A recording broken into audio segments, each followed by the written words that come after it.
It's Purdue. It's Indiana for the 100th time in this rivalry. We're talking it today on a special crossover Thanksgiving edition of Locked On Boilermakers.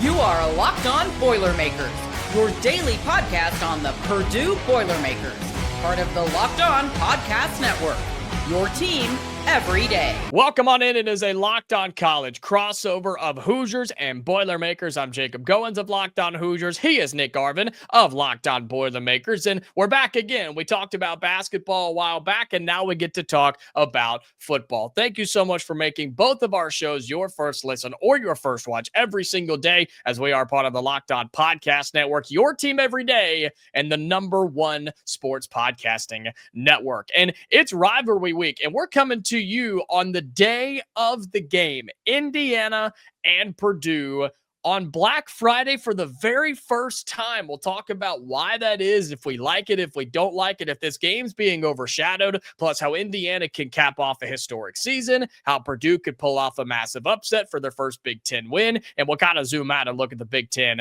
as a whole as well. But Nick, this rivalry doesn't get talked about enough in college football, and it's one that's had its ups and downs. Purdue has dominated the all-time series, but when these two schools come together, it doesn't matter what the sport is, the passion comes out between these fan bases.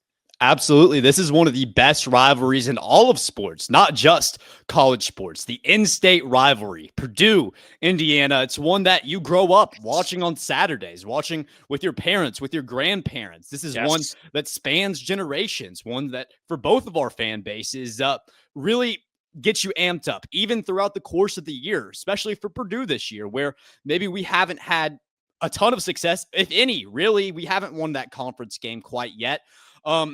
But it's one where even when a season is bad, even when you're 2-9, you can still look forward to this last game of the year, look forward to Indiana and say, hey, if anything else didn't go right this year, at least we have an opportunity to take down the Hoosiers. It's going to be a big task this year for Purdue, but I'm sure we're going to get to that in today's episode.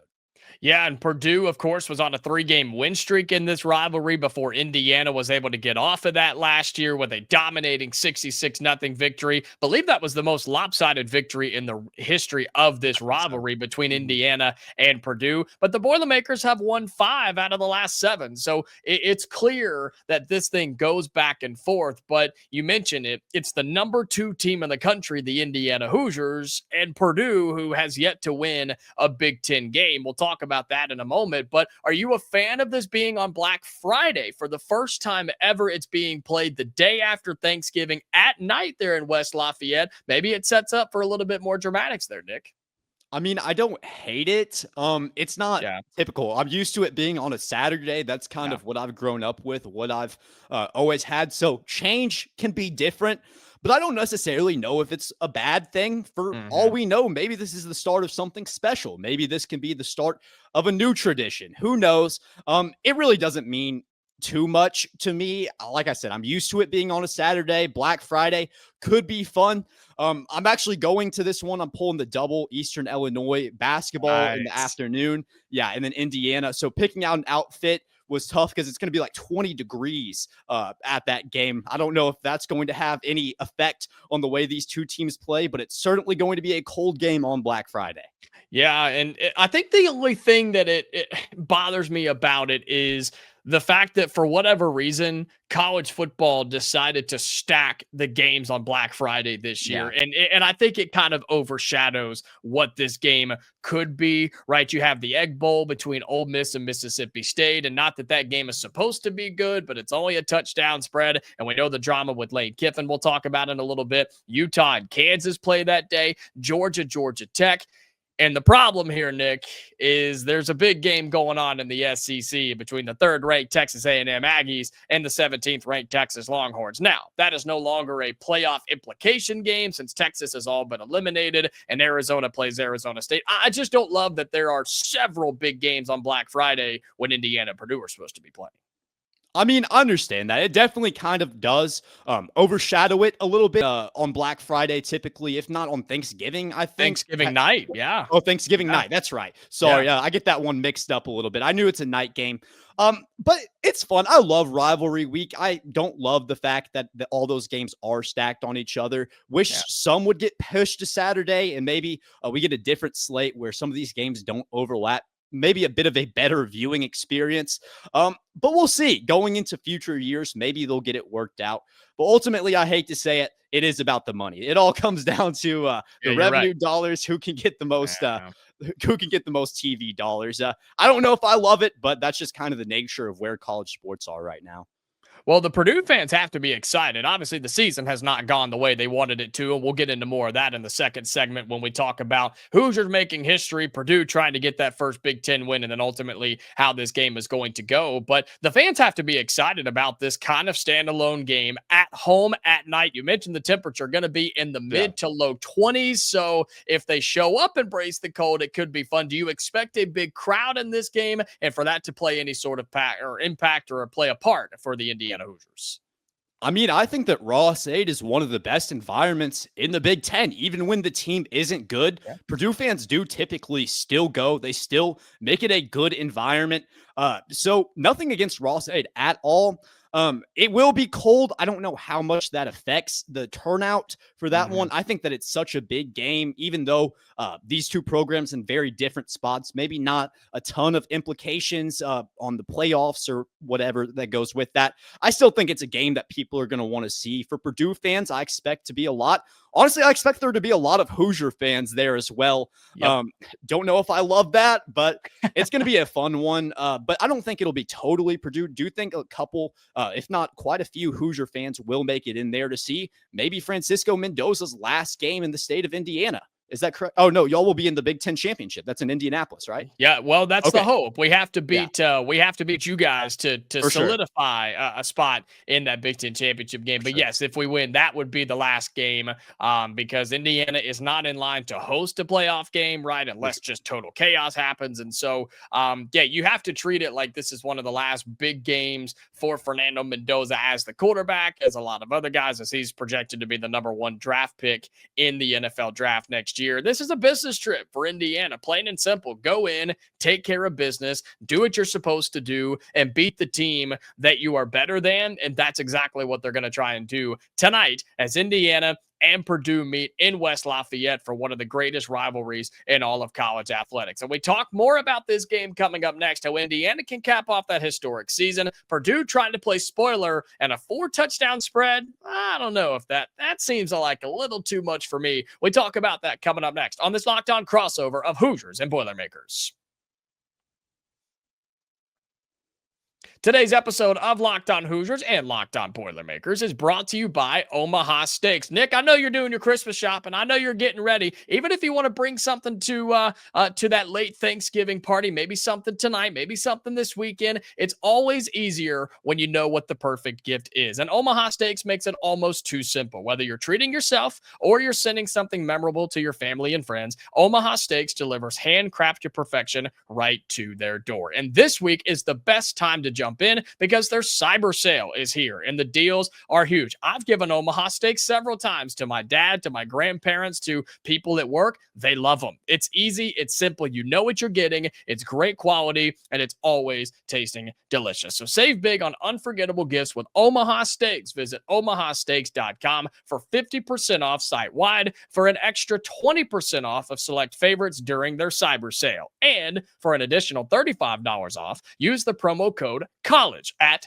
checkout. That's omahasteaks.com, promo code college. Terms apply. See their website for details.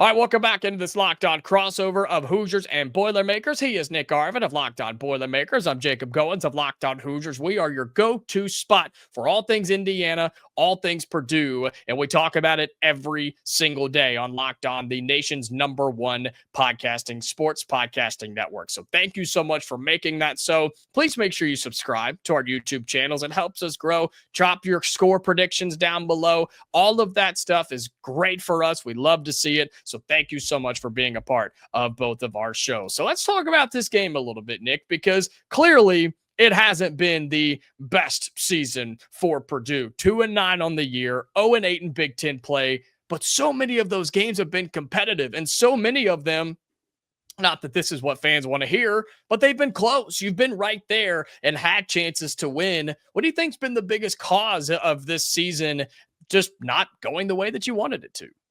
Well, Purdue did play a pretty tough schedule in terms of Big Ten opponents. Had Michigan, had Ohio State, Washington will face off against you guys, USC to start the year. So there were certainly games where you look at and say Purdue probably isn't going to win this one. However, going into this season, there was optimism from me. There was optimism from Purdue fans after a 1-11 season last year that maybe Barry Odom in his first year would start to get things on the track, start to get things going in. There were opportunities to win games. If you look at Minnesota, Northwestern, there was one more in that stretch that I thought was really winnable. But you have two early tests where you start out 2-0. You have winnable games down the stretch, and the upside is potentially a bowl game. And now we're looking at a season where you only have 2 wins. You're 2-9, haven't won a conference win yet. So you kind of sit here and say, for all this hype preseason, talking about the Barry Odom era, talking about getting better after Ryan Walters, I mean, there hasn't really been that much improvement. Beating Southern Illinois, a non-conference opponent, is the only difference in the season. You have one extra win against an FCS opponent. That doesn't mean anything to me. That doesn't mean anything to Purdue fans. So right now, this season has kind of been a failure. And I hate to say that, but when you don't win a conference game as Purdue, you have to chalk it up as a failure. They have the opportunity against Indiana tonight to prove that this season is not a failure, to get anything you can out of this season and try to bring it into next year. Yeah, well, you answered the question that I was going to ask was, even though Purdue hasn't been winning games, some of those close calls, has the team gotten better? Are the things that were bad last year better this year, or anything that's new that has popped up? But sounds like it's not going all that well. I mean, there are some spots where I definitely think that Purdue has been better. I think it's a more competitive football team in terms of you get them out there and they're going to fight till the end. Whereas last year, maybe with Ryan Walters, it seemed like a lot of those guys gave up throughout a big course of the season. So I can't complain too much about the fight that's still going on, but we just don't have as much talent as the teams that we've played. And I mean, I hate to say that because I mean, I'm a Purdue fan, but we brought in 70 new guys throughout the portal. There are preseason expectations because you bring in talented players, but they just haven't been able to mesh so far this year. And you kind of see it going into late game moments. We saw it against Minnesota where they were up for a good portion of that game and then they just lose it at the end. There were many opportunities for Purdue. I shouldn't say many, but there were a few opportunities this year where Purdue was in a really good opportunity to win a conference game.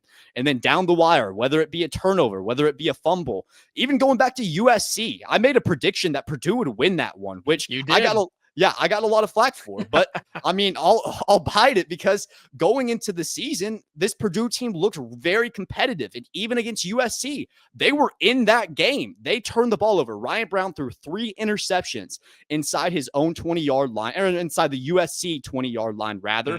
And that swings the game. The opportunity to score, and then you throw a pick 6 inside the USC 20. That's a 2-touchdown swing in a 16-point deficit. It wasn't 16 points. That was a close game. So even early on, Purdue had the opportunity to pull off a really big upset. They had opportunities to win tight games, and they just haven't been able to do it. The turnovers have been an issue. Penalties have been an issue. The defense hasn't really been able to get it together.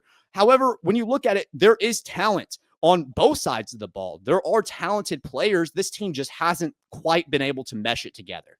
And it's the exact opposite, as you know, in Bloomington with Indiana. I mean, I talk about making history. That's what Indiana can do with a win in this game tonight against the Purdue Boilermakers. You cap off an undefeated season for Indiana football. That's historic. That does not happen here for Indiana in many sports, but especially in college football. We thought last year was awesome, right? And it was. Indiana had the best season they've ever had. They get to the college football playoff. But the immediate question after losing to Notre Dame was, okay, what do you do now? Can you do it again? Can you get better? Can you be better? Can you perform better and have a better season than you did before? And Indiana's on track to do that. You've beaten everybody that's been put in front of you. That includes a top 10 Illinois team. That includes a top 10 Oregon team. That includes a feisty Iowa team who, all they do is lose close games. So shout out to them, and we should rank them for that, right? No, we shouldn't. Every team that Indiana has gone up against, they've beaten. And here as of late, they've looked more like themselves, but still need to get back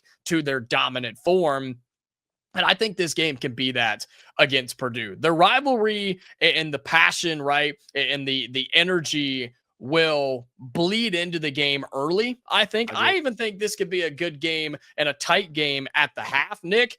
I just think Indiana's depth and playmaking ability in all facets of the game, especially on offense against that Purdue defense, that's what I look to for Indiana. And Fernando Mendoza, the receivers, the running backs, I need the offensive line to play well. But I think if Indiana does those things, I just don't think Purdue can keep up with the Hoosiers when they decide to put their foot on their throat. I don't like 28.5 points, and we'll talk about that in our FanDuel read in a moment, but that seems like a lot to me. But I do like Indiana to win this game and probably do so going away. How do you feel about it? So I'll get to what you said. I completely agree with you in terms of where the rivalry is, how that rivalry is going to bleed into this game. And I do think that it will be a close first half, similar to what you say. But if we take away these two teams, if this is Purdue versus a nameless team, let's say it's not Indiana, but Francisco Mendoza, the same roster, but not the rivalry, if that makes sense. I think that it's a terrible matchup for Purdue, honestly. The way that Purdue's secondary has played this year, the way that they've given up pass yards, they're one of the worst pass defenses in all of the country. I don't think that fares up well against a Heisman frontrunner in Francisco Mendoza. So if we remove the rivalry from this, I would say, this is not a good matchup at all for Purdue. However, this is a rivalry game. These rivalry games are different. Crazy things happen during these rivalry games. And while I'm not going to be bold enough to say that Purdue is going to be able to compete for 4 quarters of football, because they haven't done that this year. They have not done that. I do think that they'll be able to keep it competitive in the first half. I do think that they have enough pieces where if they can keep it on the ground, if they can stay with a level of intensity going out into this game, they will at least be able to compete. They'll at least be able to punch the Hoosiers and say, we're not just going to lay down for you like we did last year. We're competitive. We're still going to fight, even if this year hasn't gone the way that we've expected. That's what I want to see from a Purdue perspective. And I feel like if that happens, even if Purdue goes into the second half and they can't finish it out, they can't stay competitive for all 4 quarters, I think this team going into this game and giving the fans something to watch, giving the fans a reason to believe that this team has a level of fight going into next year, that'll be a positive for us. Going into this game, before we move on and again talk more about the Big Ten, the college football playoff, the coaching carousel, all sorts of things in this conference that has just gotten insane. Purdue fairly healthy going into this. I was looking around and trying to see what I could find. Doesn't look to be anything crazy as far as I know, but can you update us on what Purdue's health status is going into this game, as far as you know? Yeah, I mean, we're relatively healthy. We haven't lost a whole ton of guys. The one guy that I will mention is Devin Mockabee. Preseason, he was going to be one of the best running backs in the Big Ten. He was probably going to be the leader of this team, probably Purdue's best player going into this season. He hurts his knee, blows out his knee, and his college career is over now. So his Purdue career is done. He was a Boilermaker all 5 years of his career at Purdue. And so that's kind of our big loss on the season, but we do have a young running back in Antonio Harris, who I expect for us to see against Indiana. I expect for them to go to him early and him kind of be that lead running back. And he's going to be a guy for us going into the future that will likely be a starter for us. So keep an eye out on Antonio Harris. Devin Mockabee is out for the season. Yeah, for Indiana quickly here, I expect most guys to play. The defensive side of the football has started to get healthy, Aiden Fisher being one of those guys, the All-American linebacker. But Elijah Surratt has not played the last couple of games, which is Indiana's leading receiver. I think a top 5 receiver in college football. He has not played the last couple of games. cannot wait to see if he plays tonight. I have not heard as of late if he's going to play. If there's an update between now and then, or if there already is one and I missed it, apologies. But I think he'll play a little bit just to get a little, kind of back in the flow, but I don't expect him to play a ton. And frankly, I don't think Indiana needs him if they want to win this game, but you never know. And we'll see what happens when Indiana and Purdue meet tonight on the football field. But we need to take a break. And when we come back, we zoom out a little bit and look at the Big Ten as a whole, because there's some fascinating scenarios for the Big Ten championship game, the college football playoff, and we may have some coaching changes in this conference as well. We talk about that in our final segment on this Locked On Crossover.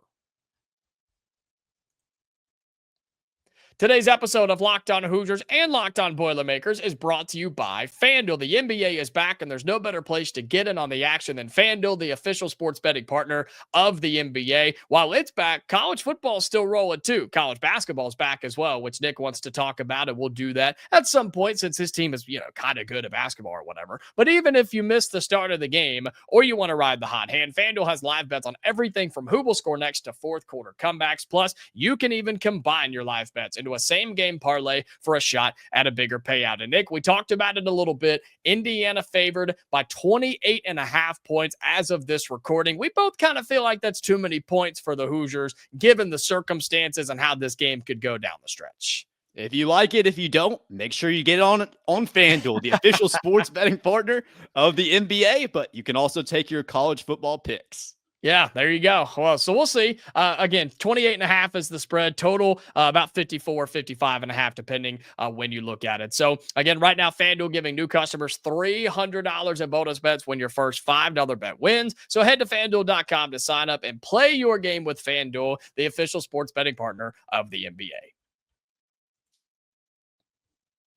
All right, final segment on this Locked On crossover. He is Nick Arvin of Locked On Boilermakers. I'm Jacob Goins of Locked On Hoosiers. It's a miracle we've done so many of these shows, Nick, and we haven't gotten at each other's throats talking Hoosiers and Boilermakers. But I think you and I are professionals. I think we've done a pretty good job, but we haven't done a ton of basketball segments either. Yeah. So we'll get to that as the December month approaches. We'll talk more college basketball on our respective shows. But I want us to take a look at the Big Ten Conference as a whole for college football, because man, there's a ton of different possibilities for the Big Ten championship game. There's drama in the college football playoff, and the coaching carousel is moving at 100 miles an hour. So what has stood out to you, or maybe what you think the biggest topic of conversation is over the last several weeks, and what we could be talking about over the next 10 to 14 days? I mean, we're on the Big Ten. We do a Big Ten squad show every week. We cover Big Ten. But, I mean, if we're looking at the most enticing storyline, got to go to the SEC, got to look at Lane Kiffin, because what's going on with him right now, it's absolutely insane. He's talking to Florida, talking to LSU. His daughter's dating a player at LSU.